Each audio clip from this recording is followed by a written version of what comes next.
mich nur als Imposant.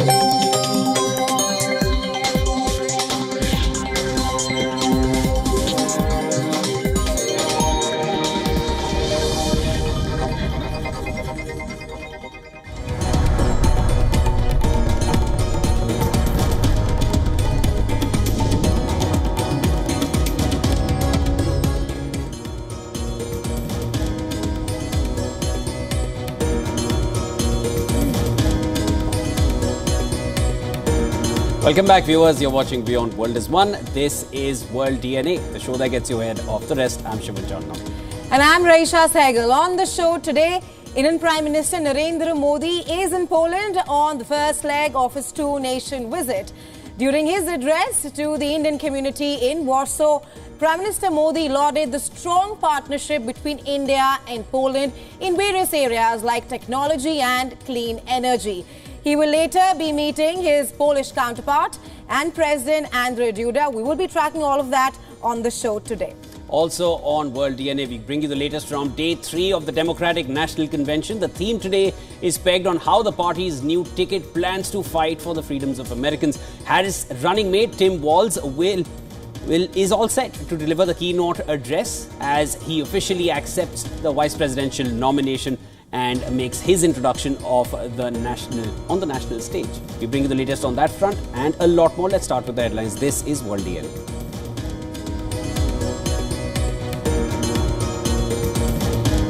Third night of Democratic National Convention kicks off in Chicago with former President Bill Clinton and former House Speaker Nancy Pelosi addressing the event. Tim Walz to officially accept nomination to be Kamala Harris's White House running mate later today.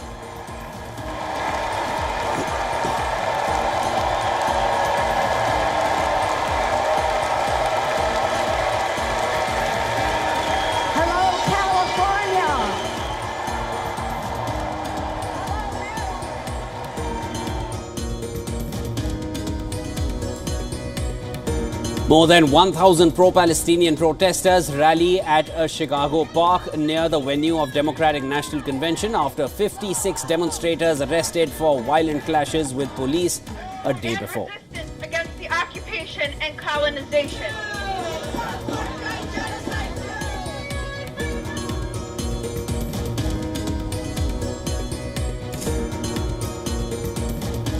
Joe Biden pushes Israeli Prime Minister Benjamin Netanyahu to reach Gaza ceasefire deal with Hamas as talks on a truce falter. The two leaders speak after U.S. Secretary of State Antony Blinken ends his West Asia tour trying to reach an accord.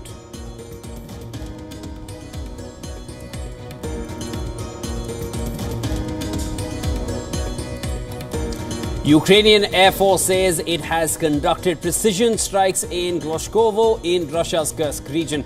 Releases video of Kiev forces targeting positions and equipment following the evacuation of civilians from Kursk.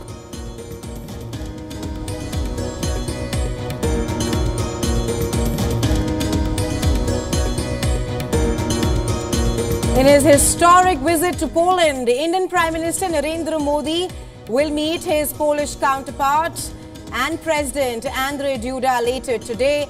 After the engagements, will embark on a 10-hour overnight train journey to Ukraine.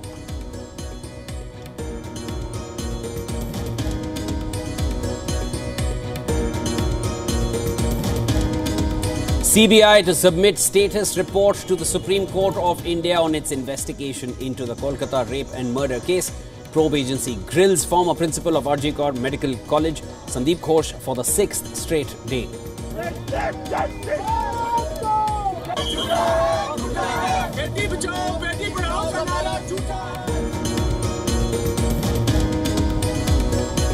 US pop star Taylor Swift breaks her silence on cancellation of 3 Vienna concerts over alleged suicide attack plot, saying the incident filled her with fear and guilt.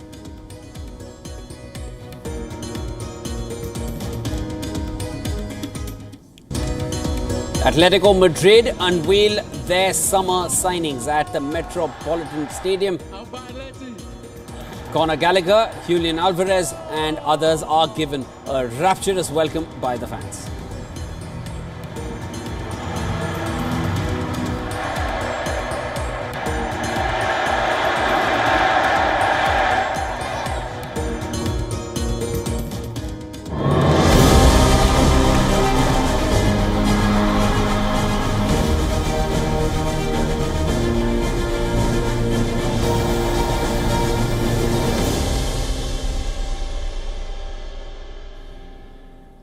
After what many are calling an electric second day at the Democratic National Convention with the Obamas, more big names from the blue camp will take the stage on the third day of the event.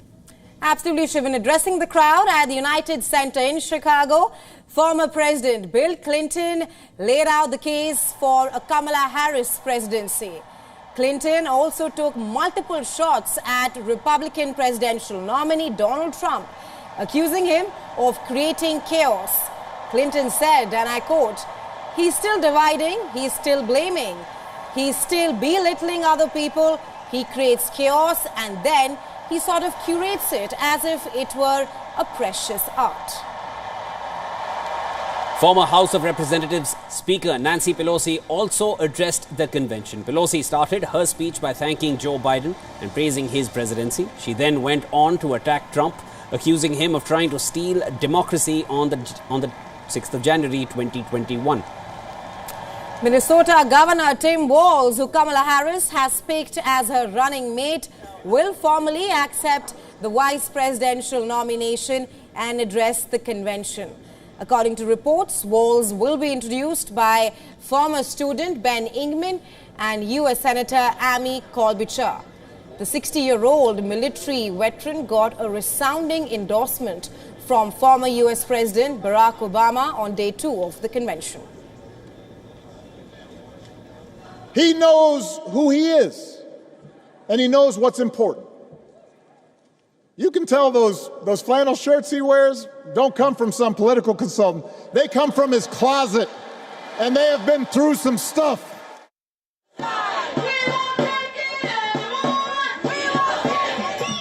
Outside the convention, hundreds of pro-Palestinian protesters, including parents with children atop their shoulders, streamed into Union Park on the third day of the Democratic National Convention. And colonization.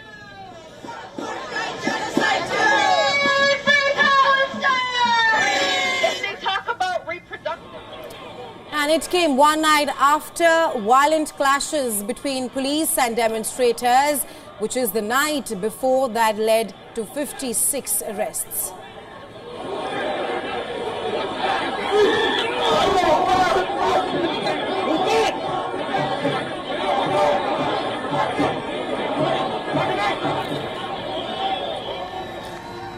Meanwhile, Republican presidential candidate and nominee Donald Trump held his first outdoor rally since last month's attempted assassination. He spoke at the North Carolina event from behind a podium surrounded by veins of bulletproof glass. Trump attacked Kamala Harris' approach to national security, claiming she will destroy the country. This rally is part of his week-long trip across the country in what seems to be an attempt to draw attention away from the Democrats and their national convention.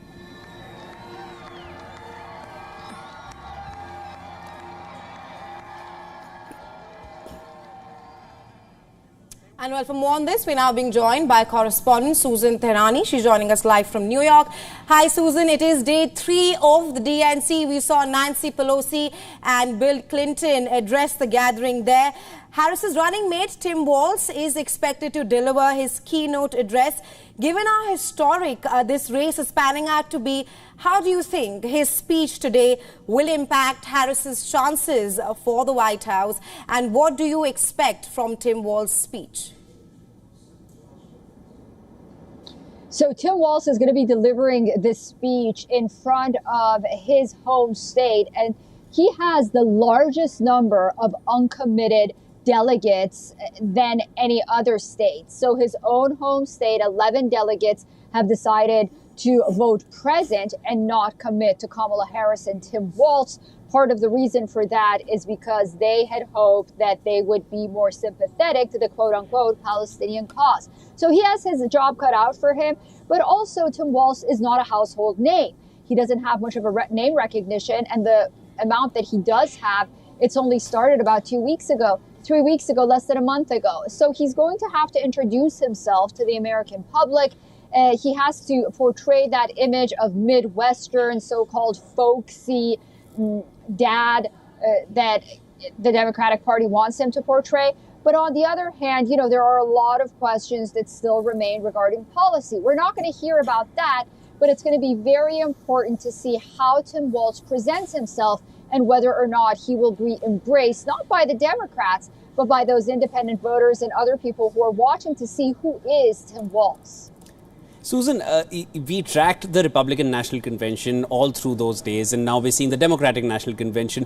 If we were to compare the kind of momentum they had gained that time, at the RNC, it was soon after the assassination attempt. Of course, a lot of it revolved around that. But overall, when we look at the DNC right now, we've had such big names speaking and addressing and talking about Kamala Harris. What kind of a boost do you feel it brings to her campaign when the president, of course, is speaking? But then you also have the Obamas, who are as big even now. Then you have the Clintons, who've also come forward, and they've come forward and backed Kamala Harris and her campaign. When you look at Kamala Harris' campaign and the kind of momentum it is gaining, do you find it to be more than optics? I remember you had mentioned that one has to look at it with caution, whatever the polls are suggesting. But as of now, do you feel that there is that momentum is genuinely there as much as it is being perceived? Yeah, talk about big names. We just learned that Oprah Winfrey is going to be addressing the crowd shortly, possibly before Tim Walz. And ultimately, the final night, performers like Pink are going to come out and perform. Tonight, you had John Legend. Democrats have always been very in tune with not only pop culture, but also having these big names appear at their conventions. The real test for Harris is going to be after Thursday, when she hits the road and when she'll finally have to talk about her policies and try to at least differentiate them a little bit from Joe Biden's, which, he was very unpopular. But nonetheless, when you look at this crowd, they're very energetic. It would be a very different crowd if Joe Biden was the nominee. There is no doubt that there is electricity, there is excitement right now in the room, and Kamala Harris has really done that.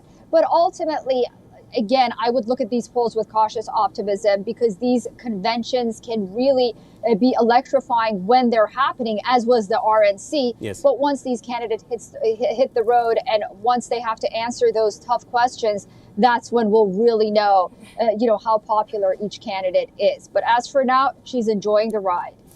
Right, Susan, talking about the issues, while DNC is underway, former U.S. President Trump and his running mate Walz, they have attacked the Democrats over national security issues. And latest polls also suggest that Democrats have been vulnerable when it comes to the economy or border.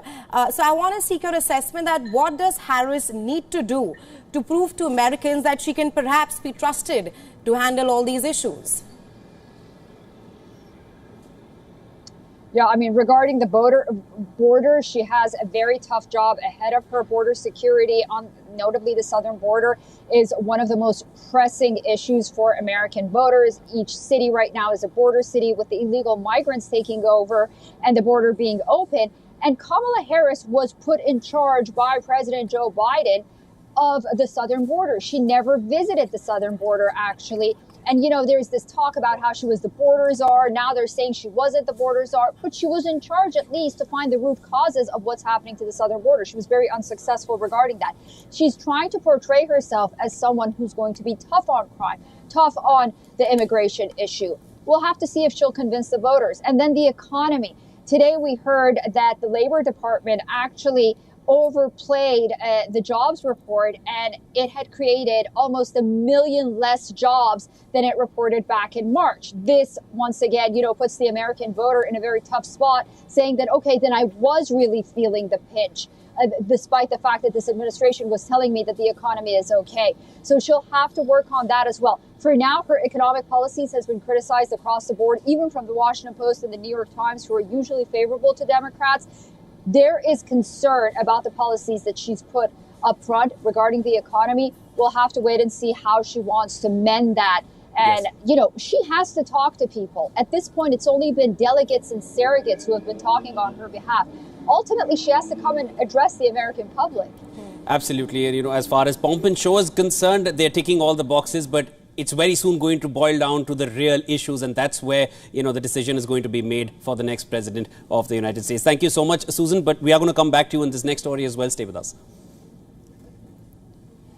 Now, with the chances of a ceasefire deal on Gaza hanging in balance, U.S. President Joe Biden has pushed Israeli Prime Minister Benjamin Netanyahu to reach a deal with Hamas. Now, Biden spoke with the Israeli Prime Minister hours after U.S. Secretary of State Anthony Blinken wrapped up a tour of West Asia. That was his 9th visit to West Asia since the war broke out in October last year. In a statement on social media, Biden said that he made clear that we must bring the ceasefire and hostage release deal to closure, quote unquote. He also updated Netanyahu on U.S. efforts to support Israel's defense against threats from Iran and its proxy groups. The White House said the U.S. president, and I'm quoting, stressed the urgency of reaching a deal during the call. Vice President Kamala Harris also took part in the phone call. Negotiators are heading back to Cairo this week to try and iron out details of a deal. Well, the current proposal put together by the mediators, US, Egypt and Qatar over several weeks in July, is said to be the strongest form of the deal to date. Israel is reportedly now on board, but Hamas has said in public statements that it will not accept the pact. Now, there remains at least a couple of big sticking points for a deal to come through. One, Hamas and Israel disagree on the number of hostages to be released from Gaza. It's unclear what number is included in the bridge proposal or how many are still alive. Both also disagree over the Israeli military's deployment in both the Philadelphia corridor on the Egypt-Gaza border and in a main passage that leads to northern Gaza. Israel has said that it wants to maintain its position in both the places to ensure Hamas cannot smuggle goods through Egypt and reposition its strongholds. Israel asserted its stance on Wednesday, with Netanyahu's office denying reports that it has agreed to withdraw its troops from the Philadelphia corridor. Netanyahu visited an Air Force base in northern Israel, has said that Israel is prepared for any scenario, both in defense and attack. I am here at the Air Force Base to closely monitor our preparations against threats both near and far. We are prepared for any scenario, both in defense and attack. Meanwhile, Gazans were again on the run as they fled the western area of Khan Yunis after an Israeli evacuation order was issued. Displaced people, they were seen carrying their belongings, children, they were elderly, they were all walking the long journey. Death is more merciful in this country. We were displaced 20 times. I swear to God our houses and tents were struck. They do not want us to live. Oh God, they even do not want us to enjoy our life. Gaza's Civil Emergency Service claimed that Israeli military struck a school and a nearby house in Gaza City on Wednesday, killing at least 3 people and wounding 15. Palestinian health officials have claimed that Israeli airstrikes across Gaza killed at least 50 Palestinians in the last 24 hours.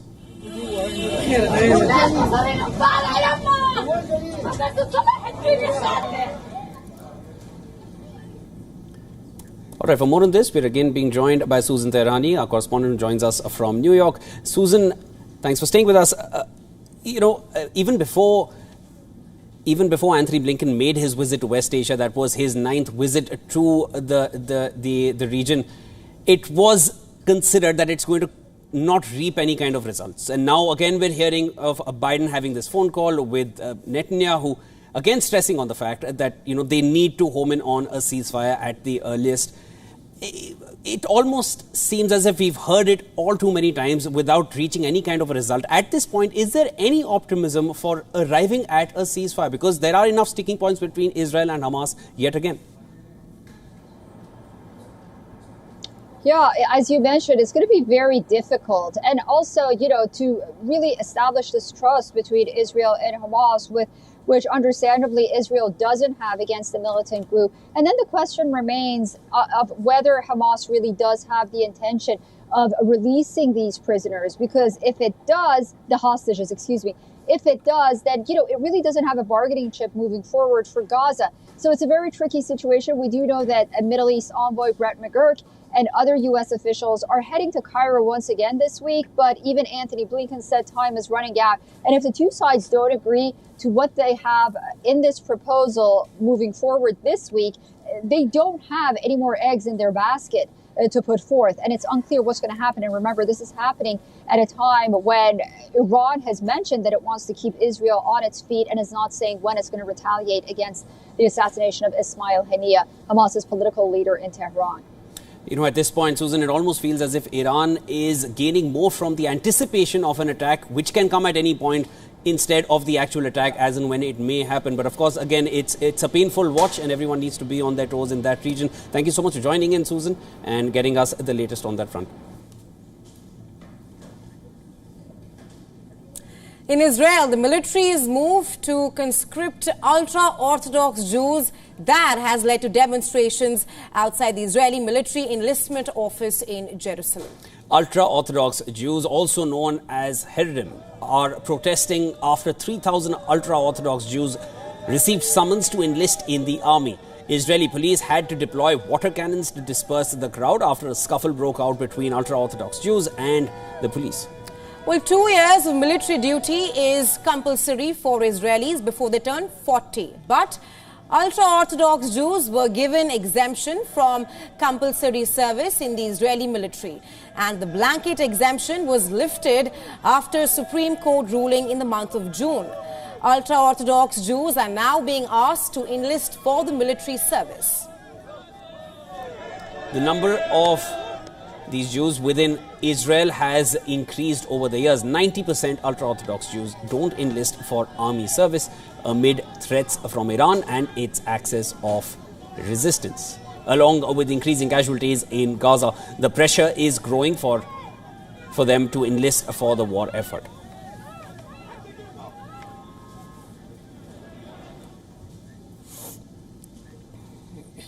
From one war front to the other, Ukraine says it is destroying Russian pontoon bridges with US-made weapons as part of its incursion into Russia's Kursk region. And Russia has reported that Ukraine has destroyed at least 3 bridges over the same river. Ukrainian forces have released footage showing strikes in the region. Video released by the Ukrainian Air Force shows smoke rising from explosions during a precision strike in Glushkovo. Well, according to Ukraine's Air Force commander, the footage shows Ukrainian forces targeting enemy positions and equipment after the evacuation of civilians from the area. Kiev has reported a string of battlefield successes since it crossed into Kursk on the 6th of August, but Moscow has steadily inched forward in eastern Ukraine, further pressuring Ukrainian troops. Ukraine's foreign ministry has said that Kiev has made bigger territorial gains in Kursk than Moscow has made in Ukraine this year. But of course, this is one side of the story. Russia has a different claim. Russia has called the incursion an escalation. This video posted online by Ukrainian Special Forces on Wednesday shows strikes on several pontoon crossings in Russia's Kursk region. Ukraine says it destroyed them using U.S.-made weapons. Reuters was able to confirm parts of the video from the river coast and terrain, which matched satellite imagery of the area. Kyiv has announced a string of battlefield successes since it unexpectedly crossed into the Kursk region earlier this month. But Russia claims its forces halted Kyiv's advance in the Kursk region and says it has gained ground in eastern Ukraine. the military is responding to the Russian push there, according to Ukrainian President Volodymyr Zelensky, by strengthening its forces around Pokrovsk. Drone video released Wednesday by the Ukrainian 68th Brigade showed artillery strikes on Russian troops east of Pokrovsk in Donetsk region. Both sides reported being targeted by major drone attacks. Ukraine smashed through the Russian border in the Kursk region on August 6th in an attempt to divert Russian troops from the rest of the front. Its foreign ministry says Kyiv has made bigger territorial gains there than Moscow has made in Ukraine this year. While the attack on the Kursk region continues, Ukrainian President Volodymyr Zelensky has said that they are strengthening forces in areas seeing Russian advances, particularly the Pokrovsk front in eastern Ukraine. The front line. Our positions primarily in the Pokrovsk direction or Donetsk region. We understand the enemy's moves and are strengthening our defenses. A review of ammunition supplies has been conducted. It is very important that our partners fully meet their commitments regarding every package and all our agreements. This is fundamental for defense. Our operation in the Kursk region continues. Our combat work is ongoing and the steps are being taken. We control designated areas. Meanwhile, German Chancellor Olaf Scholz has now said that Ukraine had not consulted Berlin ahead of the August 6th shock incursion. Speaking at a press conference after talks with Moldovan President Maia Sandu, Scholz added that Germany is closely monitoring further developments around the incursion, but he reassured continued German support for Kiev. Germany will not cease to support Ukraine. It will provide aid as long as necessary.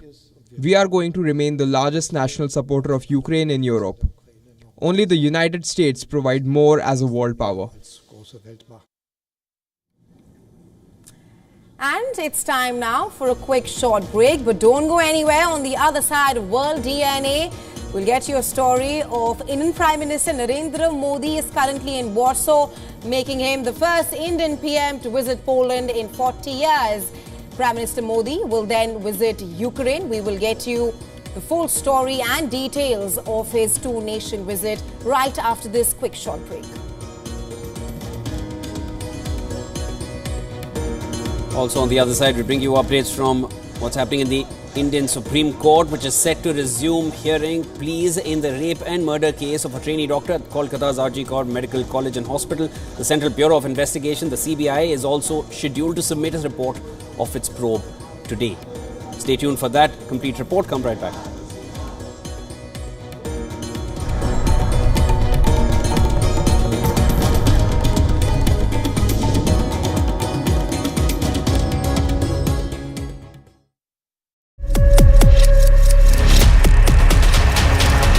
Shortly after declaring it a global emergency, the World Health Organization is rushing to find vaccines to control the spread of Mpox as other countries, including Sudan, declare another problem: cholera. Anger and protests spread in Tunisia over the detention of several opposition figures and critics of the president, despite the country's election commission declaring October 6th as the polling day, with Kais Saied running for a new term. And Ethiopia's traditional sauna therapy gains big city popularity, with Addis Ababans creating a buzz on social media about the benefits. World of Africa at these times on WION.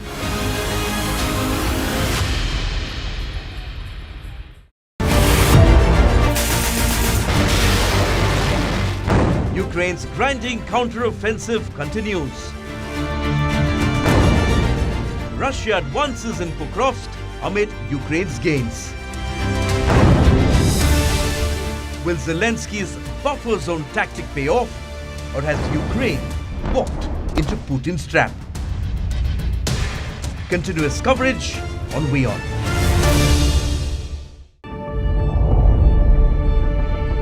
The Earth is sending distress signals. Wildfires, droughts, and melting glaciers. Can we reverse the damage? explore the harrowing effects of climate change. It's a wake-up call. Global emergency. Climate Tracker on WION World is One.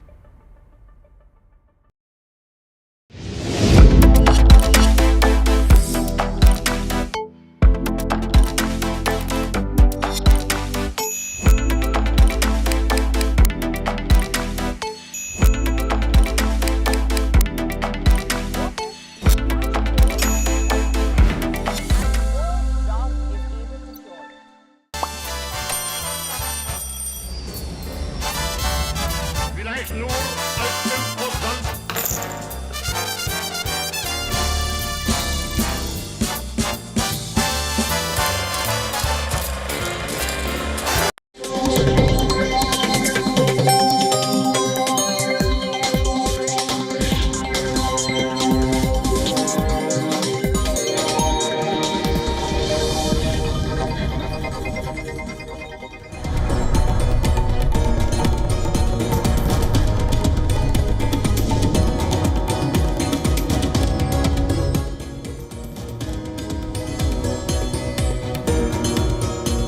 Welcome back, viewers. You're watching World DNA, the show that gets you ahead of the rest with Raisha and I'm Shivan. Let's start with the headlines.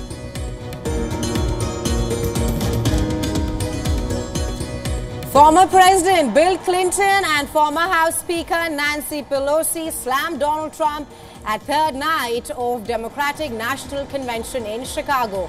Next up, Tim Walz to officially accept nomination to be Kamala Harris's White House running mate.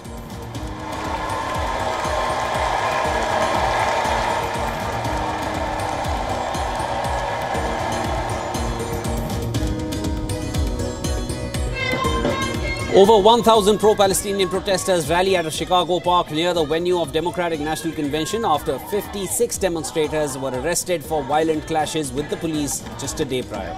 And resistance against the occupation and colonization.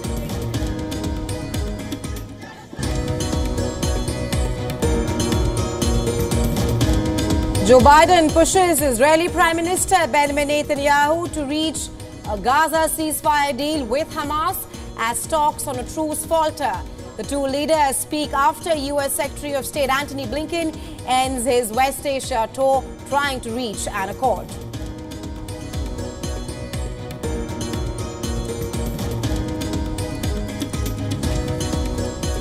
The Ukrainian Air Force says it has conducted precision strikes in Klashkovo in Russia's Kursk region. It releases video of Kiev forces targeting positions and equipment following the evacuation of civilians from the area.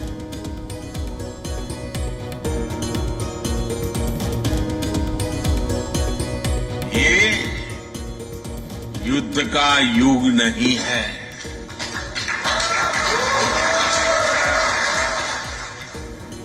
On the eve of his Ukraine visit, Prime Minister Modi delivers message of peace, addressing the Indian community in Poland.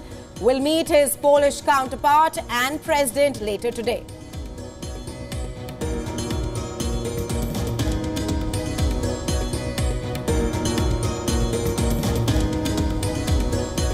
CBI to submit status report to the Supreme Court of India on its investigation into the Kolkata rape and murder case. Probe agency grills former principal of RG Kar Medical College, Sandeep Ghosh, for the 6th straight day.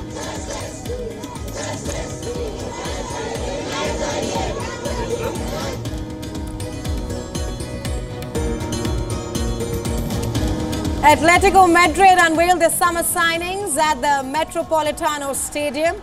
Conor Gallagher, Julian Alvarez and others are given a resounding welcome by the fans.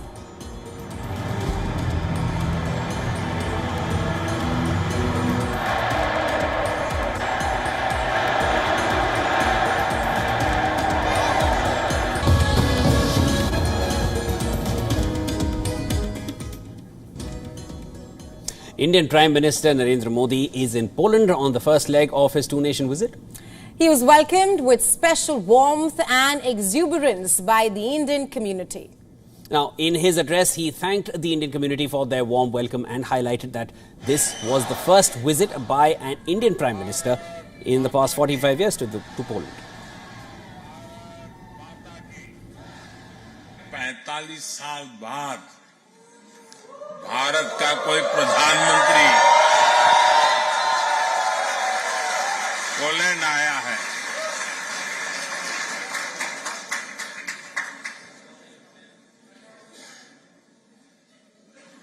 बहुत सारे अच्छे काम मेरे नसीब में ही है।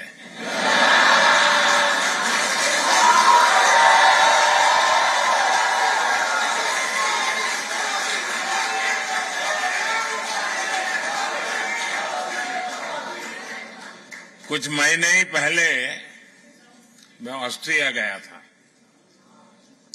वहां भी 4 दशक बाद भारत का कोई प्रधानमंत्री वहां पहुंचा था। Modi also spoke about the contribution made by the Indian diaspora in strengthening bilateral ties between both the countries and also commended their role in the success of Operation Ganga, wherein thousands of Indian medical students stranded in Ukraine in the wake of the war were evacuated.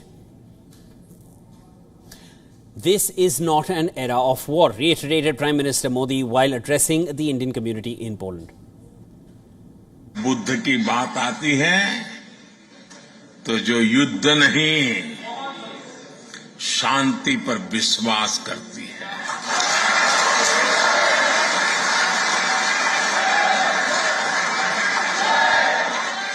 और इसलिए भारत इस reason में भी स्थायी शांति का एक बड़ा पैरोकार है।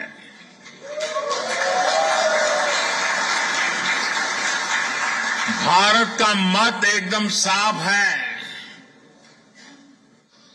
ये युद्ध का युग नहीं है। Prime Minister Modi will be meeting his Polish counterpart Donald Tusk and President Andrzej Duda later today. After his official engagements in Warsaw, Modi will undertake a 10-hour overnight train journey on the Polish-Ukrainian border to Kyiv. He will also hold bilateral meetings with Zelensky during his 8-hour stay in Kyiv and will also interact with the Indian community there before returning to Poland in the same train.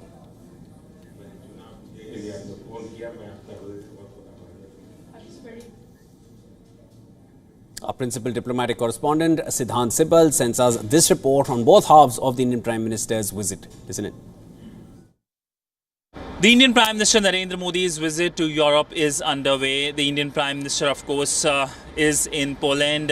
He met with the diaspora, paid his tributes to Jam Sahib of Navnagar, and of course, he also paid tributes to the memorial of Monte Cassino, a battle in which the Indian soldiers, along with the Polish soldiers, fought during World War II. He meets the leadership of Poland later today, but the focus is on Ukraine. India has said that dialogue and diplomacy is the way forward, and both sides need to sit together to have meaningful conversation. But the fact that the Indian Prime Minister will be present here in Kyiv, he's the third Asian leader to be present in Kyiv since the war broke out, and it's a pretty long journey from Warsaw to Kyiv on train.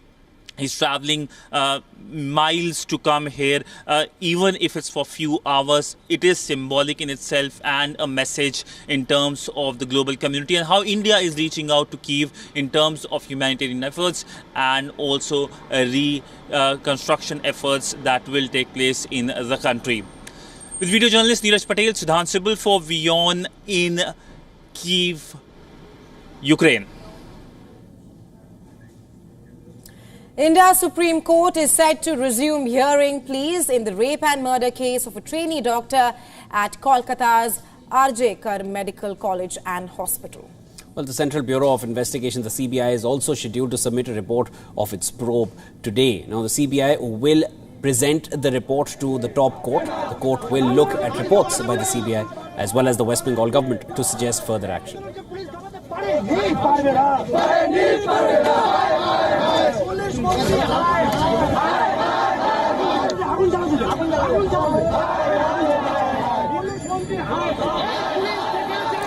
This comes as the CBI continues to grill former principal of the college and hospital, Sandeep Ghosh. His questioning has continued for the 6th consecutive day now. Sandeep Ghosh had been reassigned to the Kolkata National Medical College and Hospital, but he has now been removed from that position. Meanwhile, Professor Manas Kumar Bandyopadhyay has been appointed as the principal of RG Kaur Medical College. The West Bengal government has also removed 3 senior officials from the hospital in response to the protests by junior doctors. Additionally, around 150 CISF personnel are being deployed at the hospital following an order by the Supreme Court. The force is expected to secure the resident doctors' hostel and other facilities in the area. The developments are being closely watched as widespread protests continue to demand speedy justice across the country. Former Indian cricketer Sourav Ganguly was also seen taking part in a candlelight demonstration in Kolkata, demanding justice for the victim with his family.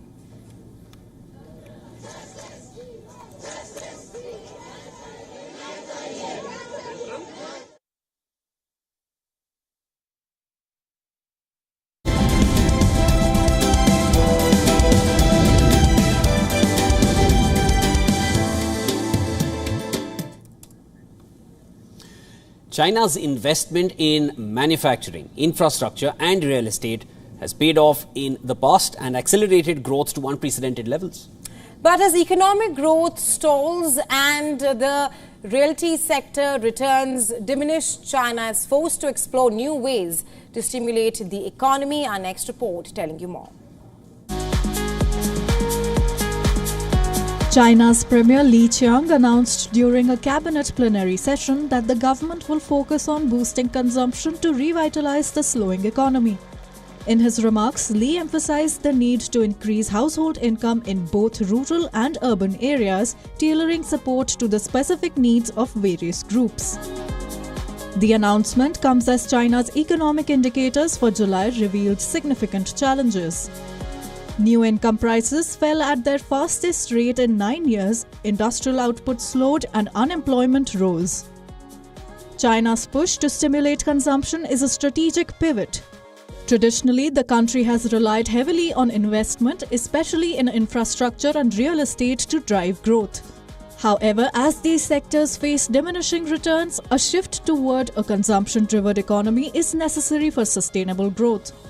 Boosting household income and consumption could help address domestic demand, which is currently under pressure due to economic uncertainties and a slowing property market. Yet, challenges remain. The effectiveness of these measures will depend on the extent to which they can restore consumer confidence and spending power. The rising unemployment rate, particularly among the youth, and the ongoing property market slump could hinder these efforts. Additionally, global economic uncertainties and geopolitical tensions may limit China's ability to achieve the desired economic rebound through consumption alone. While the focus on consumption is a positive step, its success will hinge on broader economic reforms and the government's ability to manage underlying structural issues. Without these, a full economic rebound may prove elusive. Business Bureau report, WION World is One. Qatar's recent announcement to launch a stable coin pegged to the UAE's dirham that signals the next phase in the evolution of the global cryptocurrency market. Well, it underscores both the ongoing trend of de-dollarization and the risks that come with investing in such volatile assets. As the global financial landscape shifts, more countries and entities are looking for other options to the US dollar's dominance. Qatar's move to peg a stable coin to the UAE dirham that aligns with this broader de-dollarization trend. The UAE, with its stable economy and growing influence in global trade, represents a strategic choice for Qatar as it looks to expand its market presence beyond the dollar. Well, stablecoins like Qatar's dirham-pegged token are designed to maintain a constant value, typically backed by other currencies. They offer the allure of stability in the often unpredictable world of crypto. However, Qatar's history with its dollar-pegged USDT token serves as a cautionary tale. While Tether remains the dominant player in the stablecoin market, its past has been marred by controversies, including concerns over its reserves and the transparency of its operations. For the UAE, this new stablecoin could perhaps further strengthen its economy by enhancing its role as a global financial hub. The ability to facilitate easier and faster cross-border transactions in dirhams may attract more international business and also strengthen trade and reinforce UAE's position as a leader in the crypto and financial sectors. Now, as global trade gradually shifts away from dollar dependency, the dirham's increased usage could significantly impact the dynamics of international trade and investment. Moreover, this move has broader implications for global trade. A stablecoin pegged to the dirham could offer businesses and investors a more diversified and resilient option in international transactions, potentially reducing exposure to dollar-related risks. Well, as more countries and companies explore other options to the dollar, the global trade ecosystem could become more balanced and less vulnerable to the fluctuations of a single currency. Now, regulating this space effectively is also extremely crucial. Clear and consistent regulations can help mitigate risks, protect investors and ensure that innovations like stablecoins contribute positively to the global economy. By fostering a regulated environment, governments can encourage innovation while safeguarding against the pitfalls that have previously eroded wealth in the crypto market.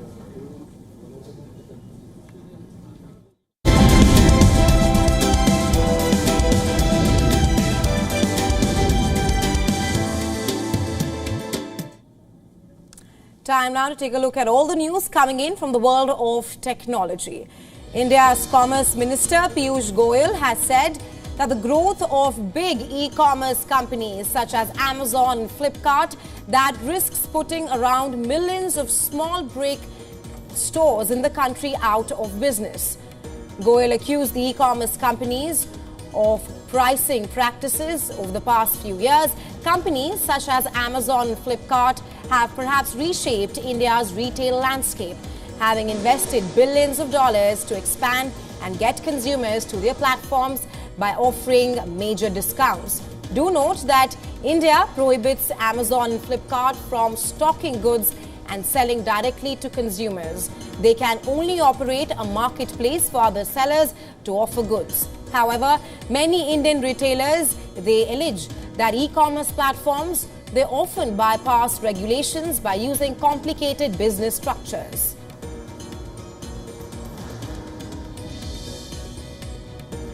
UK's competition watchdog has shut its probe into Apple and Google app stores. The Competition and Markets Authority, commonly known as CMA, have said that they are waiting for the new Digital Markets Competition and Consumers Act before passing any judgment. The new Digital Act is expected to come into force later this year. Both Apple and Google are facing scrutiny around the world. It is claimed that the two tech giants unlawfully abuse their dominance to maintain monopoly. They have also been accused of imposing unfair charges on app developers and limiting competition. Well, if you love gaming, then this story is for you. Gamescom, one of the world's largest computer games trade fair, is currently underway in Germany. More than 1,400 participants from 64 countries are showcasing new games and technology at the fair. Serving as a paradise for the gamers, thousands of fans and experts are attending the event to share their love of gaming and perhaps get a sneak peek of new releases. Also, do note here that while the gaming sector witnessed a sales boom during the pandemic, statistics and polls show that post-pandemic world has been cruel for the industry, and the Gamescom is a prominent example of this. Despite excitement around new goods and games, the absence of several key companies has been noted this year.